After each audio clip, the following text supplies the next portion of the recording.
যেদিন আল্লাহর নবী দুনিয়া থেকে বিদায় নিচ্ছে, সেদিন জিবরাইল এসে বলছে, ইয়া রাসূলুল্লাহ, মালাকুল মউত দরজায়, আপনি বললে আসবে, আপনার রুহু কবজ করবে। আল্লাহর নবী বলেন, আল্লাহকে জিজ্ঞেস করো জিবরাইল, আমি যদি আমার আল্লাহর কাছে যাই, আমার উম্মতের সাথে আমার আল্লাহ কি আচরণ করবেন, ওটা বলো, তারপরে আমি যাব। জিবরাইল গেলেন, আল্লাহর নবীকে আয়েশা শুনাইলেন, ও নবী, আল্লাহ তাআলা জানাইছেন আপনার অবর্তমানে আপনার উম্মত যখনই মাফ চাইবে, আল্লাহ তাআলা আযাব দিবে না, সাথে সাথে মাফ করে দিবে।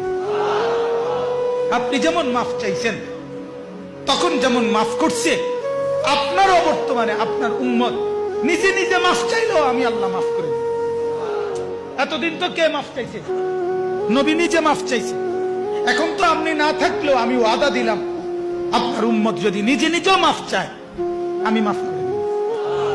নবী বললেন, তাহলে জিবরাইল, মালাকুল মউতকে বলো আমার জান কবজ করতে। তাহলে সারাটা জীবন তিনি ভাবলেন উম্মতের কথা। আজ যখন তিনি দুনিয়া থেকে বিদায় নিচ্ছেন, তখনও ভাবছেন কার কথা? নবীজি সাল্লাল্লাহু আলাইহি সাল্লাম যখন ইসরাফিল সিংহা ফু দিবে, দ্বিতীয় ফু, সবাইকে যখন হাসরের ময়দানে উঠানো হবে, তখন প্রথম উঠানো হবে আমাদের নবীকে। হাদিসে আছে, 4 ফেরেশতা জিবরাইল, মিকাইল, ইসরাফিল, আজরাইল আসবেন নবীজির রওজা মুবারকে।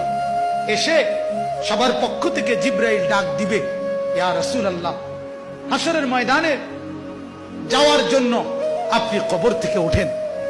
হাদিসে আছে, আল্লাহর নবী সাল্লাল্লাহু আলাইহি সাল্লাম কবর থেকে চোখ মেলবেন, আর উঠে দাঁড়াইতেই কপালের বালু মুছতে মুছতে তাকাইয়েই বলবেন, প্রথম কথা, জিবরাইল, তোমরা শুধু 4 জন ফেরেশতাই আসলা আমাকে নেওয়ার জন্য, আমার উম্মত আসে নাই।